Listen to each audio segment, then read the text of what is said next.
আপনাদের নিশ্চয়ই মনে আছে 2018 সালের কোটা সংস্কার আন্দোলনে যখন আমাদের উপরে হামলা হয়, একই বছর রমিজউদ্দিন ক্যান্টনমেন্ট কলেজের শিক্ষার্থী দিয়া এবং রাজীবের মৃত্যুকে কেন্দ্র করে নিরাপদ সড়ক আন্দোলন গড়ে ওঠে। সেই আন্দোলনের থেকেই প্রকৃত অর্থে প্রথম প্ল্যাকার্ড শিক্ষার্থীরা তোলে রাষ্ট্র সংস্কার প্রয়োজন। এবং সেই আন্দোলনে আপনারা দেখেছেন যে শিক্ষার্থীরা বলেছিল, যখন তারা সড়ক নিরাপদের জন্য 8 দফা না 7 দফা পেশ করেছিল, তাদের যখন সান্ত্বনার বাণী শুনেছিল গণভবন থেকে, তারা কিন্তু পরিষ্কারভাবে বলেছিল, আমরা দেখেছি কোটা সংস্কার আন্দোলনের ভাইদের প্রতি কি নির্মম আচরণ করা হয়েছে, সংসদে ঘোষণা দিয়ে প্রতারণা করেছে। কাজে এই যে কোটা সংস্কার আন্দোলন থেকে নিরাপদ সড়ক আন্দোলন, এই আন্দোলনের মধ্যে দিয়েই কিন্তু আমাদের তরুণরা এই ফেসিবাদের প্রতারণা, তাদের নির্মম নিষ্ঠুরতাকে পর্যবেক্ষণ করেছিল এবং তারা এই দ্রোহের মিছিল ক্যাম্পাস থেকে শুরু করে আপনারা এই যেমন গণ অভ্যুত্থানে দেখেছেন। বাংলাদেশে এখানে আমাদের সিনিয়র জাতীয় নেতৃবৃন্দ আছেন। 90-এর গণ অভ্যুত্থান হয়েছিল শহর কেন্দ্রিক, ঢাকা এবং চট্টগ্রামে হয়তো ওইভাবে একটা আন্দোলন হয়েছিল।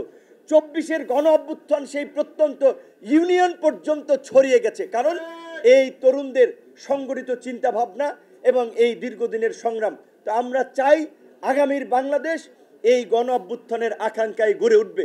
আগামীর বাংলাদেশে হানাহানি, মারামারি, বিভেদ বিভাজনের রাজনীতি থাকবে না। আজকে আক্তারের সাথে একটি কথা আমরা ইনফরমালি বলছিলাম, রাজনৈতিক নেতৃবৃন্দ আমরা আলাপ আলোচনা করি, তখন আমরা এই কথাটি বলি, এই নির্বাচন আমরা সবাই চাচ্ছি যে নির্বাচন যথাসময়ে হোক, কিন্তু আপনাদের একটা কথা মনে রাখতে হবে রাজনৈতিক নেতৃবৃন্দকে, এই গণ অভ্যুত্থানের সময় ছাত্র যুবক তরুণরা আন্দোলন করেছে, ঠিক তারা আহত হয়েছে, গ্রেপ্তার হয়েছে, একই সাথে রাজনৈতিক নেতৃবৃন্দকে কিন্তু প্রথম গ্রেপ্তার করেছে। জামাতের সেক্রেটারি জেনারেল মিয়া গোলাম পরোয়ার এখানে বক্তব্য রেখেছেন। মিয়া গোলাম পরোয়ার থেকে খসরু ভাই, নজরুল ইসলাম খান, আন্দালিব রহমান পার্থ, এরকম অনেক নেতৃবৃন্দ, এনি ভাই ছিল, আমরা একসাথেই আপনার ওই ডিবির কার্যালয়ে ছিলাম। একজন এডিসি তার আচরণের কারণে পুরো ডিবি কার্যালয় তটস্থ ছিল, তার নাম ছিল শাহিন শাহ এডিসি, তিনি অ্যাডমিন ছিলেন, তার বাড়ি ছিল চাঁদপুর। জানি না এখন গ্রেপ্তার হয়েছেন নাকি দেশ থেকে ভেগেছেন। তো এই কথাটা বললাম এই কারণে, এই সামনে যদি নির্বাচন বিলম্বিত হয়, নির্বাচন নিয়ে যদি কোনো সংকট তৈরি হয়, আমাদের রাজনীতিবিদদের জন্যই কিন্তু বিপর্যয় অপেক্ষা করছে। কাজে আমরা মনে করি অবশ্যই আমাদের যে প্রাণের দাবি, এই গণ অভ্যুত্থানের যে আকাঙ্ক্ষা, গণহত্যার বিচার, রাষ্ট্র সংস্কারের পরিষ্কার রূপরেখা এবং নির্বাচন, গণহত্যার বিচার চলছে এবং এই যে আন্তর্জাতিক অপরাধ ট্রাইব্যুনালের যে প্রসিকিউশন টিম, তাদের কার্যক্রমে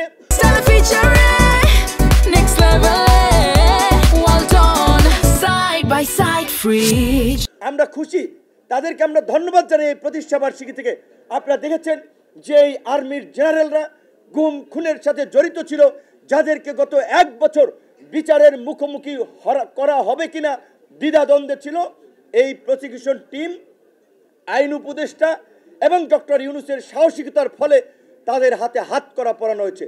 আপনারা দেখেছেন ওই যে একজন মেজর, তিনি কিভাবে পাখির মতো গুলি করছিলেন, তাদেরকে এখন হাত করা পড়েছে, তাদের বিচার হচ্ছে।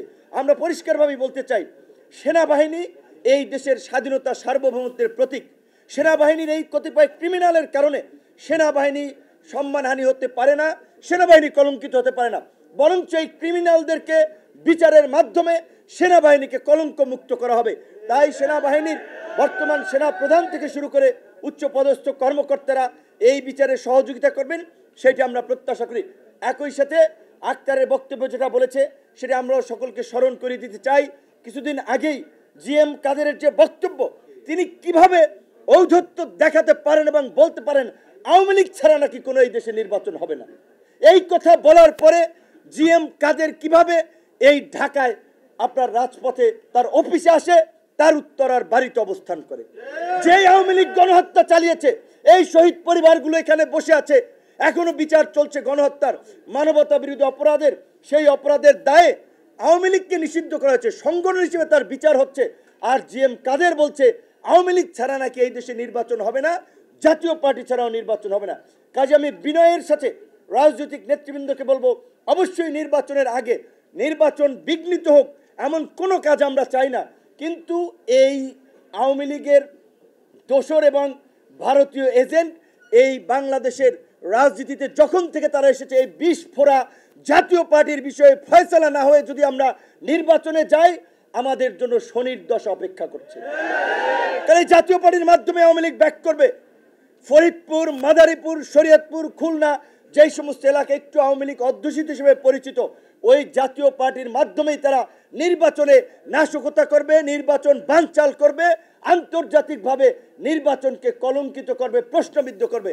কাজী জাতীয় পার্টির বিষয়ে নির্বাচনের আগে আমাদের একটা ফয়সালায় যাওয়া দরকার। সেটা আমি একা বললে হবে না, আক্তার একা বললে হবে না, বিএনপি বললে হবে না, সবাই মিলে আমাদেরকে সিদ্ধান্তটা নিতে হবে। যেভাবে আমরা জাতীয় ঐক্যমতের মাধ্যমে আজকে জুলাই সনদ স্বাক্ষর হয়েছে, জুলাইয়ের ঘোষণাপত্র হয়েছে, এখন আমরা সবাই নির্বাচনের জন্য অপেক্ষা করছি।